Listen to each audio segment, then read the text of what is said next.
안녕하세요. 이승원입니다. 한 발 더 들어가는 뉴스인사 프라임 지금 바로 시작합니다. 오늘 정치의 맥 시간이 기다리고 있죠. 서양호 사람과 정치 연구소장 그리고 김상일 정치평론가와 함께합니다. 어서 오세요. 네, 안녕하세요. 네, 반갑습니다. 어제 아무래도 여러 가지 뉴스가 있었는데요. 먼저 패스트트랙 관련해서 검찰이 항소를 포기한다라는 네. 속보가 전해졌는데 이 속보를 보자마자 제 느낌은 나중에 말씀드릴게요. 나중에 말씀드릴게요. 여러분들 다 얘기 듣고. 이분들은 왜 항소 포기한 걸까요? 같이 해보자 이런 겁니까? 사실은 근데 이 항소 포기 결정은 네. 그 뭐랄까요? 책임자 내지는 고위층 이쪽에서 결정하는 거잖아요. 네네. 근데 저는 이게 이제 항소 포기의 결정보다는 좀 뒤에 얘기를 하겠지만 네. 항소 포기 이후 검찰의 움직임, 이제 법사위 의원들이 좀 지적을 하셨던데 그게 좀 더 네. 좀 뭐랄까 좀 약간 문제가 있다. 모순된다. 그런 생각이 모순된다. 이런 생각이 좀 들었고요. 네. 이 고위직의 고민은 있었을 거예요. 왜냐하면 대장동 사건의 항소 포기 이후에 네. 이후에 어떤 항소 포기와 관련된 일련의 흐름을 어떻게 가져갈 것인가 이런 고민이 좀 있었을 거예요. 왜냐하면 대통령께서 항소 포기가 국민의 일반에게는 좀 이익이 되잖아요. 네. 자, 보세요. 제가 이제 검찰에 수사를 받아요. 그러면은 그 1년 길게는 5년 6년 받으면 저는 1년에서 5, 6년간 아무것도 못 해요. 그렇죠. 아무것도 못 해요. 네. 그게 거대한 국가의 공권력이 모든 힘을 동원해서 나를 수사하고 주변 압박하는 거기 때문에 아무것도 못 하는데 네. 거기에서 그렇게 거대한 힘이 예를 들어서 무죄가 나왔다. 그러면은 개인 입장에서 보면 어마어마한 거를 통과해 가지고서 그 결과를 받아 아는 거거든요. 네. 예를 들어서 최근에 이제 기동민 의원이라든가 노웅래 의원이라든가 무죄 받은 분들 있잖아요. 굉장히 항소 포기를 원할 거예요. 그렇잖아요. 그렇게 막 검찰의 압박과 이것 속에서 몇 년을 네. 기동민 의원은 6년을 저는 몰랐는데 6년을 받았더라고요. 네. 노웅래 의원도 제가 볼 때는 한 3, 4년 받으셨을 거고. 그런데 대통령께서 이거는 좀 너무 이게 힘의 비대칭 속에서 이루어진 일인데 거대한 힘을 가진 쪽에서 못했으면 이거는 항소 포기를 해주는 게 맞지 않냐 이런 흐름을 정하신 건데 그게 이제 첫 시작이 대장동 사건이다 보니까 네. 그것이 굉장히 정치적으로 좀 이슈가 됐단 말이죠. 그럼 그 검찰의 고위층 입장에서는 이걸 어떻게 가져갈까라는 고민이 굉장히 컸을 것 같은데 그 고민의 결과물이다라는 생각이 들어요. 근데 그 밑에 검찰들은 그게 아니잖아요. 그 고민이 있는 사람들이 아닌데 반응이 달라. 그 부분이 저는 더 화가 나더라고요. 근데 굉장히 이제 이재명 대통령이 왜 이렇게 사람들을 고통스럽게 하는 항소 이런 거는 기계적 항소. 기계적 항소는 하지 말라고 했던 거는 그 선의는 그 원칙은 충분히 이해가 갑니다. 그런데 전제가 있죠. 검찰이 그 피고인을 괴롭히기 위해서. 그런데 이 나경원 케이스는 다른 거 아니겠습니까? 일단 구형보다도 훨씬 낫고 대장동과 저는 비교도 안 된다고 생각하거든요. 대장동은 올렸지 않습니까? 유동규. 그런데 나경원은 2년 구형했어요. 그런데 국회법만 따로 보면은 400만 원. 그래서 저는 그렇게 선의로만 해석할 수 있는가 원칙에 대해서 100% 동감하고 어떻게 보세요? 저는 이게 단순하게 네. 대장동 항소 치하와 형평성의 문제 이런 문제를 더 넘어서서 대통령 형평은 안 맞죠, 사실. 네, 그러니까 형평에 안 맞는 문제보다는 네. 오히려 그 이면에 이재명 대통령에 대한 검찰의 조직적 반발. 네. 그렇죠. 이재명 대통령이 해외 순방 돌아오자마자 이화영 재판에서 퇴정한 검사들에 대해서 감찰을 하라고 지시를 했단 말이에요. 그랬죠. 그래서 이것에 대해서 검찰들이 반발하는 것은 아닌가라고 해석의 여지가 있지 않나 싶어요. 왜냐하면 그런 조짐이 여러 번 보였죠. 검찰이 그동안 윤석열 구속 취하됐을 때 항소를 포기했다던가 말씀하신 대로 대장동 항소 포기에 대해서 대검의 그 내규를 지켰는데도 불구하고 1심보다 그러니까 구형보다 네. 선고가 더 높게 나오는 사람이 많아서 항소를 안 해도 되는데도 불구하고 이번 건은 틀렸거든요. 반대였죠. 그게 거꾸로였는데도 불구하고 그 당시에는 집단 반발을 하는데 이번에는 뭐 아무 항소 자체를 포기하는 문제라든가 뭐 전 그래서 일련의 이런 문제가 개별 사안 이면에 행간에 흐르는 뜻은 검찰들이 검찰 개혁에 대한 그 이재명 대통령과 이재명 정부에 대한 일정한 그 조직적 집단적 반발의 결과가 아닌가라는 우려가 좀 우려 속에서 이거 사태 좀 분석해 보고 싶습니다. 근데 저도 여기 이 말씀을 드린 거예요. 저도 사실은 이제 제가 일반화의 오류를 범하지 않기 위해서 네. 그러니까 우리가 이제 인사를 해가지고 책임자를 안 치잖아요. 검찰에 그 사람들의 고민과 검찰 전체의 반응은 다르다는 말씀을 저도 드린 건데 말씀대로 자 윤석열 항소 포기 이거는 말이 안 되는 건데 검찰이 거기에 대해서 반발이 없었잖아요. 네. 근데 대장동은 그거보다는 말씀하신 대로 예규를 다 지켰는데 단지 이제 좀 정치적으로 이게 예민한 사건을 시작으로 했다는 것 때문에 좀 그건 있지만 반발을 했잖아요. 네. 근데 요번에도 정치적으로 되게 예민하고 그런데 또 예규는 안 지켜진 건데 네. 반발을 안 해.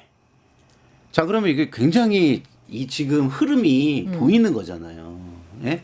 여권과 기득권층에는 굉장히 뭐랄까 내 식구처럼 대하고 네. 그리고 지금 우리 지금 뭐 민주당과 그 진보 세력에는 뭐 마치 뭐랄까 그 불편한 사람들처럼 내지는 좀 이렇게 눌러줘야 되는 사람들처럼 네. 이렇게 대하는 거잖아요. 그래서 제가 말씀드리는 것도 똑같은 맥락인데 네, 이해하고 제가 있습니다. 이제 네. 그 일반화 시켜가지고 얘기하지 않고 이 지금 우리가 인사한 검찰 책임자와 검찰 전체의 흐름은 좀 다르게 볼 필요가 있다 이런 말씀을 드린 거죠.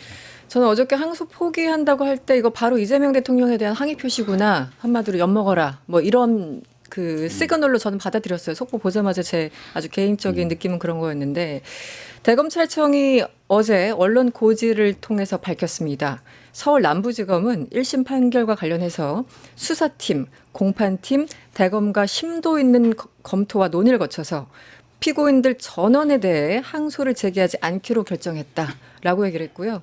일부 피고인들에 대해서 검찰의 구형 대비 기준에 미치지 못하는 형이 선고된 것에 대해서는 아쉬운 점이 없지 않다. 굉장히 얌전해졌어요. 이 대장동 반발 때와 같은 사람들입니까? 저는 유동규 정민용 변호사 같은 경우는 구형보다 높은 징역형을 받았고 그 대장동 얘기입니다. 네. 물론 이제 김만배 같은 맞아요. 경우는 이제 깎았지만 어쨌든 항소를 포기할 수 있는 그 환경 자체가 조성이 된 건데 조건이. 깎았어도 예규의 2분의 1 이상이라고 그렇죠. 되는 네네. 거 그건 다 지켜서 2분의 1 그렇습니다. 이상이 나왔죠. 예. 그런데 나경원 구형 2년 했는데 2,400만 원 나왔습니다.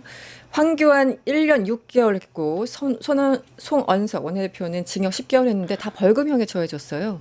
같이 비교할 수 있는 사건이 아니기 때문에 검찰의 이런 이중적인 모습이 저는 좀 이상하다고 보거든요. 맞아요. 네, 이걸 어떻게 봐야 될까요? 네, 그 원칙대로 했다. 아니 제가 이번 사건을 보면서 가장 크게 문제의식을 느끼는 거는 역시 검찰은 고쳐줄 수 없다라는 생각이 들었습니다. 그 이번 사건이 가장 문제인 것은 첫 번째는 국회 내 폭력을 입법을 해야 될 그 전당인 헌법을 수호하고 그 법을 만들어야 될 전당인 민주주의의 보루인 국회에서의 폭력을 용인했다라는 것 자체가 네. 무엇보다도 큰 문제고 그 폭력을 주도했던 사람들을 의원직이 유지하게 한 400만 원 형을 내린 것 자체가 네. 가장 큰 문제고 두 번째 나아가서는 그 주도자들이 그 이후에도 그 윤석열 체포 동의에 대해서 체포영장 청구를 방해하고 저지하기 위해서. 한 네. 40~50명들이 조직적으로 동원하고 뭐 추경호 원내대표 이따 얘기하겠지만 계엄 해제를 방해하는 다양한 그 의원총회를 그 중앙당 당사에서 한다던가 뭐 이런 걸 방해한 저는 그래서 단순하게 검찰이 이 그 항소 포기 문제를 넘어서서 네. 내란 세력을 엄호하는 그 직무유기를 하고 있는 게 아닌가 싶어서 네. 이 문제는 검찰 개혁에 또 다른 불씨가 될 것이고 이 사태에 대해서 법무부와 네. 또 민주당 그 국회에서는 엄하게 검찰의 직무유기라든가 직권 남용에 대해서 내란색을 엄호하고 비호하는 건 아닌지에 대해서조차도 조사해야 될 필요가 있지 않나 생각이 듭니다. 네. 뭐 추경호 말씀하셨으니까 체포 동의안 얘기를 좀 해볼까요? 네. 국회 본회의에서 비상계엄 선포 당시 계엄 해제 표결을 방해한 혐의를 받는 추경호 전 원내대표 어제 체포 동의안이 가결됐습니다. 저희들 영상 준비했습니다. 제가 계엄 해제 표결을 방해했다는 의혹은 아무런 근거 없는 악의적인 정치 공작이라는 것이 더욱 명확해졌습니다. 특검은 제가 언제 누구와 계엄에 공모 가담했다는 어떠한 증거도 제시하지 못하면서 원내대표로서 통상적인 활동과 발언을 억지로 껴맞춰 영장을 창작했습니다. 추경호 전 원내대표가 내란 수계 피고인 윤석열의 지시 혹은 요청을 받아 의도적으로 의총 장소를 변경한 것이 사실로 확인된다면 추경호 전 원내대표는 내란의 중요 임무에 종사한 내란 공범이고 그런 지시에 따른 국민의힘 의원들도 모두 내란 공범에 해당될 것입니다. 국민의힘은 내란 정당으로 위헌정당 해산 심판의 대상을 또 피할 길이 없어 보입니다. 1979년 10월 4일 김영삼 신민당 총재가 국회의원직에서 제명되었습니다. 그것은 개인 의원에 대한 제명을 넘어 대한민국 민주주의에 대한 제명이었습니다. 그 파동은 대한민국을 뒤흔들었습니다. 거대 여당은 이번에도 힘으로 가결을 밀어붙일 것입니다. 이것은 단순한 가결이 아니라 이재명 정권의 생명을 단축하는 정권 몰락의 트리거가 될 것입니다. 네, 79년 YS까지 끌어들였네요. 장동혁 대표의 발언 어떻게 보셨어요? 너무 어처구니 없죠. 이 불법 개헌이에요. 네. 헌법 유린이에요. 네. 근데 그때는 군사 독재 한거와는 민주화 투쟁이에요. 그렇습니다. 네? 네. 근데 어떻게 이거를 비교할 수 거꾸로 있는지. 완전 거꾸로 갖다가 지금 활용하는 거잖아요. 그러니까 입장이 다르면 그 논리가 네. 쓸 수가 없는 건데 네. 전혀 입장이 다른데 그 무인화 시켜가지고 무인화 시켜가지고 이렇게 기계적으로 갖다 대는 네. 그런 기술을 발휘했는데 정말 지금 그 지지층이 굉장히 감정적으로 돼 있는 지지층을 가지고 있기 때문에 저런 식으로 선동을 해가지고 네. 그 지지층을 전장에 내보낼 수, 이렇게 싸움의 장에, 갈등의 장에 내보낼 수 있구나라는 생각을 하고 있는 것이고 그 맛을 당대표 선거 때 본 거예요. 그러니까 이제는 뭐 역사도 두려워하지 않고 네. 국민도 두려워하지 않고 그냥 자기가 이익이 되고 자기를 위해서 전의대를 만들 수 있으면 아무 소리나 할 수 있는 그런 상황이 된 거 아닌가. 참 안타깝고 네. 정말 굉장히 폐악 당 대표라는 보는 것 분이- 같습니다. 아니 우리 요즘은 초등학교, 옛날엔 국민학교. 그때부터 이제 논리 학습 이런 거 좀 배우고 수학 뭐 이런 거 배우는 이유가 최소한 어떤 논리성을 장착시키기 위해서 그런 교육들을 하는 거잖아요. 플러스 이제 국어까지. 저분들 다 좋은 대학 나오신 분들. 더더구나 분들인데. 판사예요. 그러니까 판사 출신이잖아요. 장동혁 대표 같은 경우. 어떻게 민주주의를 구하기 위해서 애썼던 YS, 물론 이제 YS에 대한 평가는 다양합니다만 어쨌든 저 상황을 빗대서 저건 국민들을 거의 조롱하는 거 아닙니까? 그렇죠. 저는 뭐 나경원 의원이고 이 장동혁 의원이고 하는 걸 보면 적반하장. 우리 옛말에 그 도둑놈이 몽둥이 된다는 옛말 있잖아요. 그러니까 네. 나경원 의원은 완전히 꿀 빠는 항소. 검찰이 항소를 포기하고 피고인이 항소하면 맞습니다. 피고인을 보호하기 위해서 1심보다 높은 선고를 할 수 없어요. 즉 의원직을 유지한 채 네. 그 2심에 가서 벌금형만 낮추고. 예, 벌금 낮추고 또 들어가기 전 들어간 후 기자들 앞에서 네.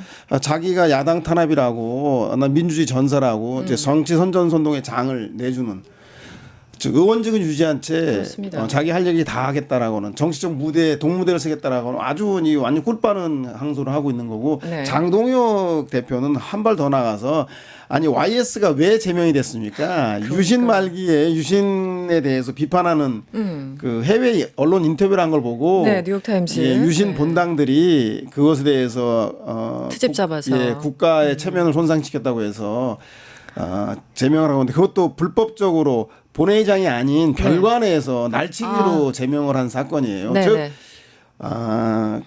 군사 쿠데타로 권력을 찬탈한 유신 세력들에 대해서 항거하는 YS를 네. 아니 지금 추경호가 바로 그 쿠데타 세력을 도와서 네. 비상계엄 해제를 저지한 거 아닙니까? 네, 그런 의혹을 받고 있죠. 예, 네. 어떻게 그 내란 세력을 도운 추경호를 내란을 그 내란과 군사 쿠데타로 집권한 그 군부에 대해서 반대했던 김영삼 전 대통령하고 비교할 수 있는지에 대해서 물론 자기들의 전신이긴 합니다. 김영삼 전 대통령이 많은 공에도 불구하고 네. 3당 합당이라는 걸 통해서 민주질서 훼손해서 지금의 국민의힘의 전신인 네. 그 맞아요. 3당 합당의 자기들의 전 모시는 전 대통령이기 때문에 이렇게 칭송하는지 몰라도 쿠데타를 막기 위해서 노력했던 그 김영삼 대통령을 추경호 그 내란 쿠데타를 동조한 사람과 동격시하는 거는 이건 형용 모순이고 역사에 대한 그러니까 몰리에라는 생각이 듭니다. 지금 체포동의안. 하늘에서 YS가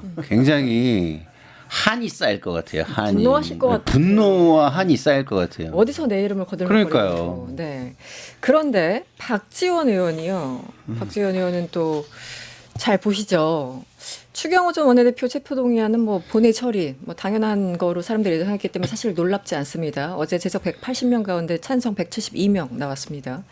그런데 박지원 의원 왈 법원 영장실질심사에서는 기각될 수도 있다라고 예상을 했는데 두 분들은 어떤 입장이신가요? 그건 뭐 정말 알 수가 없지만. 알 수가 없죠. 네. 네. 근데 이제 분명한 건 이거예요. 우리가 또 구분을 해야 되는 게 자꾸 우리가 이제 일반 오류에 빠지는데 자, 법으로 심판할 수 없다고 해가지고 죄가 없는 게 아니에요. 물론 그렇죠. 네?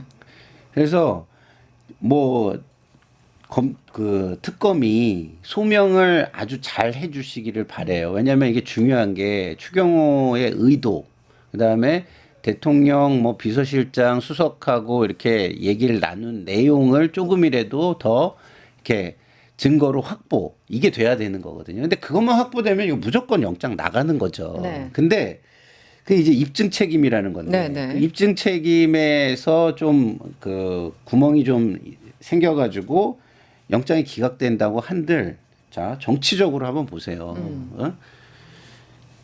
국회의원이 뭡니까? 국민의 대표예요. 네. 그럼 자기가 대표하는 사람들을 보호하고 그다음에 헌법을 수호하고 그다음에 정부의 무도한 행위, 위법적인 행위 이런 걸 견제해야 되는 게 역할이잖아요. 네. 불법 계엄이었어요. 그리고 그 상황 속에서 상대적으로 여당의 원내대표였기 때문에 여유롭게 여기저기 통화하면서 상황을 파악할 수 있고 그렇죠. 법률적인 부분도 판단할 수 있는 그런 위치였어요. 네. 근데 오히려 국민들을 위해서 빨리 나서야 되는 거는 안 하고 숨어 있었고 국민들이 애타게 찾고 있을 때 딴짓을 하고 있고 딴지를 걸고 있었잖아요. 네. 그거 다 알잖아요. 네. 그럼 이거는요. 정치적으로 용서할 수 없고 역사적으로 용서할 수 없는 거예요.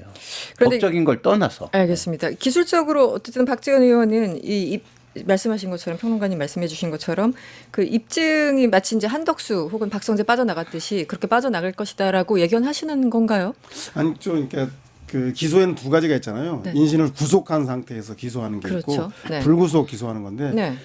이것이 살인자라도 인권 보호 사법 절차 인권 보호를 받아야 한다라고 하는 그동안 우리 민주주의 성취의 결과인데 아마 범죄 중대성 즉 헌법을 수호해야 될 그 야당의 국회 원내 대표로서 네. 오히려 내란에 대해서 네. 계엄 해제를 네. 의결하지 않은 것 내란 중요 임무 종사 혐의가 있다라고 그 법무부 장관이 체포동의 요청에도 설명했듯이 아마 이 내용 네. 내란 중요 임무 종사 혐의이기 때문에 범죄 중대성에 대해서는 저는 그 영장실질심사에서 재판부가 받아들일 것 같아요.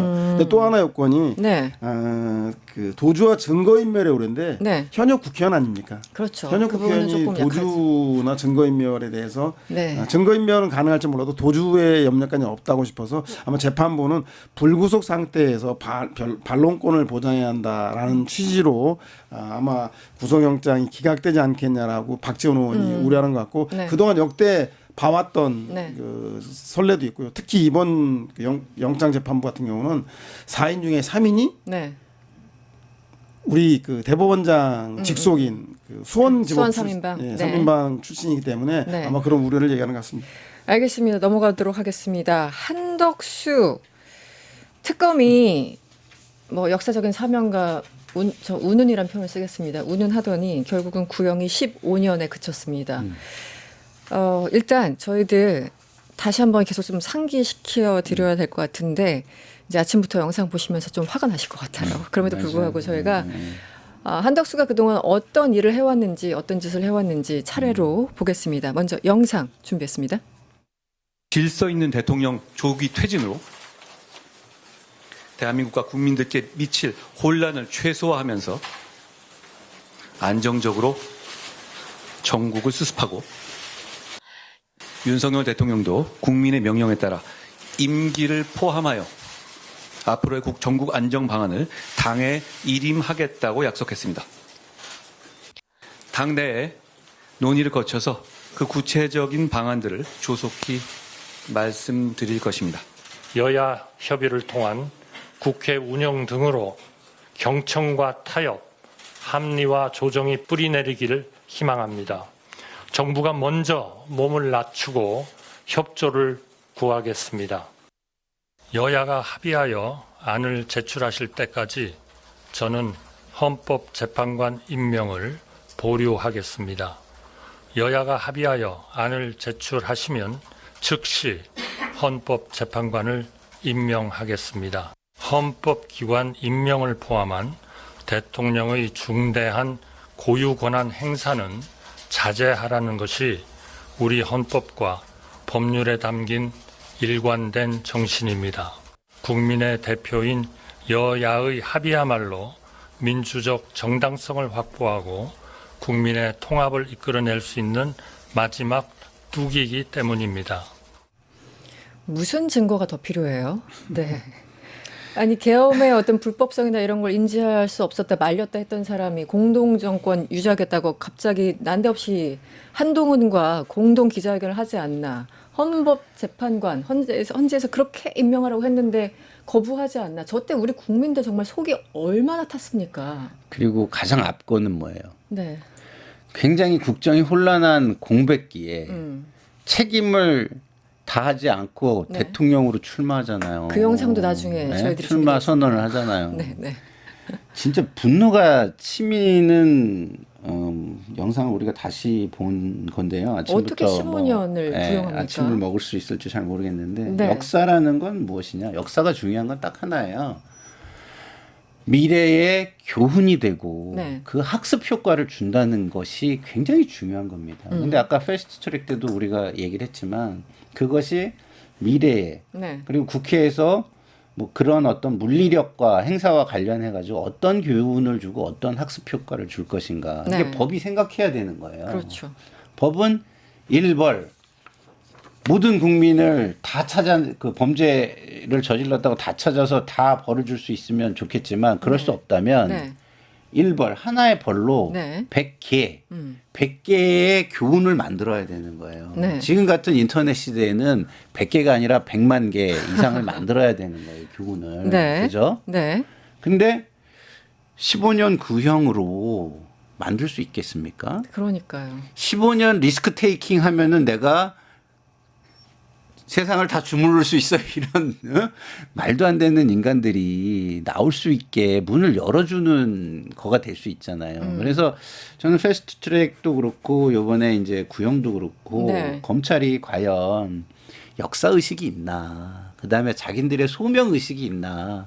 굉장히 의심스럽다라는 생각이 들고 너무 화가 나죠. 저런 거 보면.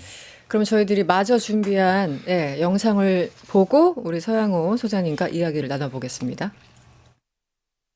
저는 오늘 제21대 대한민국 대통령 선거 출마를 국민 여러분께 말씀드리고자 이 자리에 섰습니다. 저는 자랑스러운 대한민국 국민의 공복으로 경제 발전의 최일선에서 일생을 살았습니다. 국익의 최전선인 통상 외교까지 정쟁의 소재로 삼는 현실을 저의 양심과 상식으로는 도저히 납득할 수 없습니다. 저는 제가 사랑하는 대한민국의 미래를 위해 우리 모두를 위해 제가 할 수 있는 일을 찾기로 마음먹었습니다. 저는 이번 대통령 선거를 통해 우리 국민의 선택을 받도록 전력을 다하겠습니다. 저도 호남 사람입니다. 저도 호남 사람입니다. 서로 사랑해야 합니다. 뭉쳐야 합니다. 절벽에서 땅이 끊어지는 것처럼 그 순간 이후의 기억은 맥락도 없고 분명치도 않습니다. 절대로 동의할 수 없는 일이기에 어떻게든 대통령의 뜻을 돌리고자 노력하였으나 도저히 힘이 닿지 않았습니다. 평생 국민들 세금으로 먹고 살았잖아요. 정말. 과장 아닙니다. 평생 버카가지고 사셨잖아요. 맞아요. 끝까지 배신하고 거짓말하고 최후 변론까지 저는 거짓말했다고 보거든요. 이런데 15년? 네. 그 한덕수 전 총리의 뻔뻔스러움은 한한회동 이른바 한동훈 한덕수 회동에서 여실히 드러났죠. 아까 우리 평론가님 얘기하신 것처럼 네. 이지경이 나라가 이지경 즉 내란에 이르기까지 여당의 대표와 그리고 국무총리 도대체 무엇을 했는지에 대한 책임은 일말도 없고 네. 대통령 중심제에서 아무 권한도 실권도 없는 그 총리와 그리고 행정부를 관여할 수 없는 그 여당의 대표가 위헌적으로 권력을 나눠 먹겠다라고 하는 그 야합 발상도 기괴했죠. 기괴하고 네. 어이가 없었고 무엇보다도 저 대통령 선거 출마 선언은 나아가서 사법부와 모종의 이런 그 권력에 대한 딜이 있지 않나라고 하는 사법 불신의 가장 큰 단초가 되었던 네. 그 선언이기도 합니다. 잘 아시겠지만 4월 15일 전후에 조희대 대법원장, 정상면 전 총장, 김충식, 한덕수 회동설이 네. 설이 민주당에 의해서 제기됩니다. 그 4월 15일 전후였고 4월 30일 날 한덕수가 총리에 사퇴합니다. 네. 그리고 5월 1일 날 오후 3시에 이재명 그 당시 대표의 유죄 취지 파기환송이 벌어지고요. 대통령의 잘하면 출마할 수 없을. 네네. 그게 확인되자마자 당일 오후 3시에 파기환송이 결정돼 오후 4시에 출마를 선언하게 됩니다. 이 일련의 과정에서 한덕수 전 총리의 저 기괴함과 뻔뻔함, 파렴치한 모습뿐만 아니라 그 이면에는 이미 사법부와 모종의 어떤 그 권력을 놓고 딜 거래가 있지 않냐라고 하는 사법 불신의 단초를 발생시킨 죄 또한 한덕수 총리에게는 화인 불도장 같이 오래도록 국민들 뇌리에 박혀 있을 것 같습니다. 더 이상 한덕수를 욕하는 건 입이 아프고 저는 내란 특검들이 도대체 무슨 생각으로 15년 밖에 구형을 안 했는지 상당히 비판을 받아야 된다고 생각을 하고 어쨌든 1월 21일 날 빠르면 이진관 부장판사가 1심 결론을 내린다고 하니까 저희들은 이진관 판사에게 계속 응원을 보내야 될 수밖에 없는 상황이 됐습니다.